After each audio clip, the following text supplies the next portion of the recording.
नमस्कार, आप देख रहे हैं प्राइम टीवी। मैं हूं आपके साथ आरती तिवारी। वक्त हो चुका है हम बात का, जहां राहुल गांधी ने बुधवार को जम्मू कश्मीर के रामबन में चुनावी रैली की। उन्होंने कहा कि देश में भाजपा और आरएसएस के लोग नफरत और हिंसा फैला रहे हैं, विदेश को बांटने का काम कर रहे हैं, हम इसे जोड़ेंगे। राहुल ने कहा कि प्रधानमंत्री मोदी पहले छाती फैलाकर चलते थे, लोकसभा चुनाव के बाद वे अब कंधे झुका कर आते हैं। पहले बड़े बड़े भाषण देते थे और इस बार संसद में सिर पर संविधान रखकर घुसे।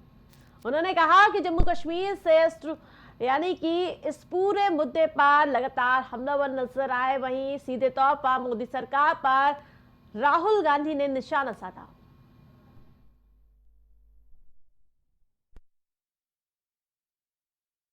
हम चाहते थे कि चुनाव से पहले आपको स्टेटहुड मिले और स्टेट बनने के बाद चुनाव हो।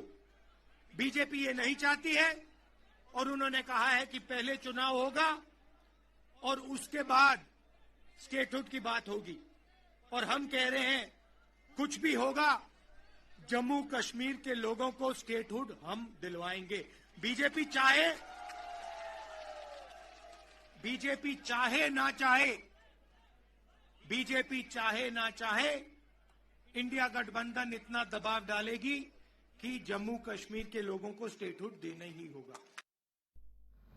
दंतेवाड़ा से इस वक्त की बड़ी खबर सामने आ रही है। जी आपको बता दें कि पुलिस और नक्सली के बीच मुठभेड़ हो गई है, जहां 59 लाख के 9 नक्सली ढेर हो गए हैं।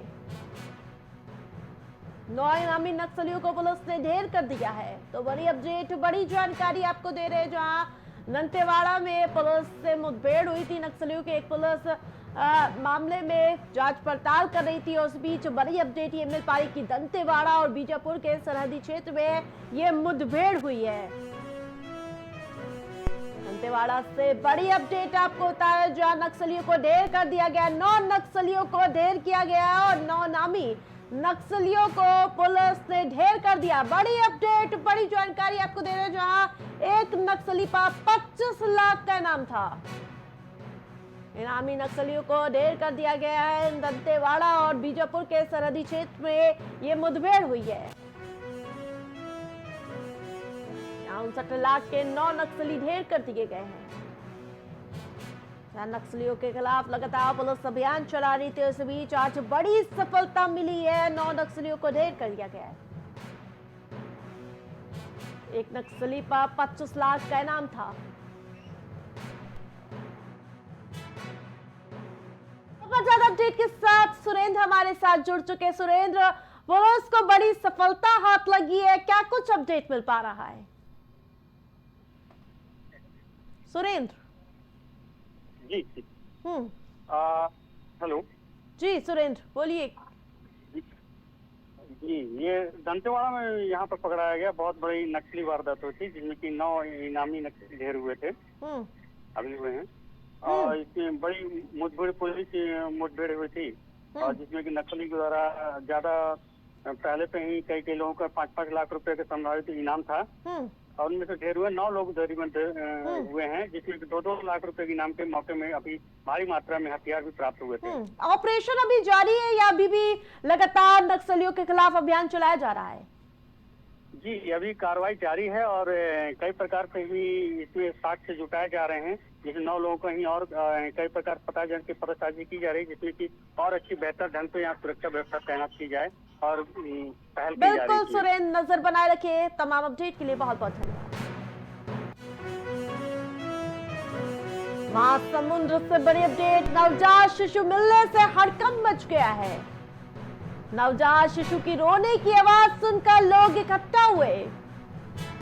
यहाँ शिशु रो रहा था, जिसके बाद लोगों की भीड़ एकत्र हो गई और लोगों ने पुलिस को इस बात की जानकारी दी है। मामले में सिटी कोतवाली पुलिस ने जांच तेज की।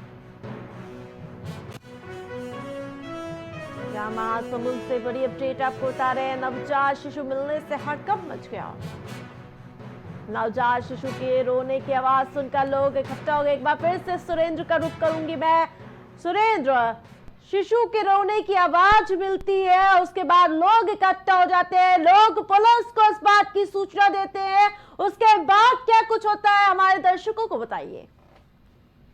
जी, जैसे यहाँ पर जानकारी मिलती है तो वहाँ पर रात में सोने की आवाज है, जिससे कि आसपास के लोग वहाँ पर आवाज सुनते हैं और बच्चों को जानकारी देते हैं आसपास के जिसमें सरकारी तंत्र में, और पुलिस को मौके और मौके मिलने के बाद वहाँ पर पहुँचते हैं और खोज भी चालू हो जाती है।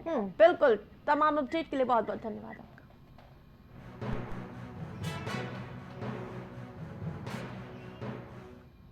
उत्तर प्रदेश में सियासी लड़ाई एक बार फिर से बुलडोजर पर पहुंच गई है। समाजवादी पार्टी के सांसद अखिलेश यादव ने कहा कि अगर उनकी सरकार बनी तो राज्य के सभी बुलडोजरों को, यानी कि उस बुलडोजरों का रुख गोरखपुर की तरफ कर दिया जाएगा। बता दें कि इस मौके पर अखिलेश यादव ने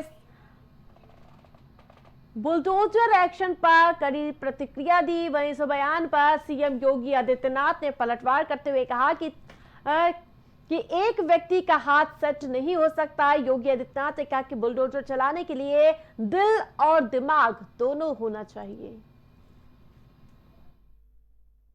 बुलडोजर पे हर एक व्यक्ति के हाथ नहीं फिट हो सकते, इसके लिए दिल और दिमाग दोनों चाहिए। दिल और दिमाग दोनों चाहिए। बुलडोजर जैसी क्षमता और दृढ़ प्रतिज्ञा जिसमें हो वही बुलडोजर चला सकता है।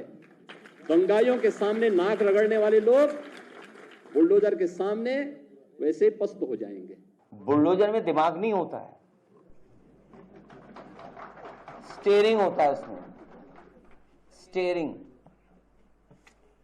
स्टीयरिंग से चलता है बुलडोजर। उत्तर प्रदेश की जनता कब किसका स्टीयरिंग बदल दे, या दिल्ली वाले कब किसका स्टीयरिंग बदल दें। और बुलडोजर जो है, जिनके लिए बुलडोजर बल व नाइंसाफी का प्रतीक है, मैं उन्हीं को बुलडोजर की मुबारकबाद देना चाहता हूं। हरियाणा की 90 विधानसभा सीटों के लिए 5 अक्टूबर को मतदान होना है।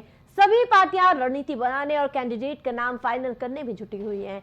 हरियाणा विधानसभा चुनाव में 2019 की तरह इस बार भी कई स्पोर्ट पर्सन अपनी सियासी पारी का आगाज करते दिखेंगे। चर्चित पहलवान विनेश फोगाट और बजरंग पुनिया ने बुधवार को कांग्रेस सांसद राहुल गांधी से मुलाकात की है।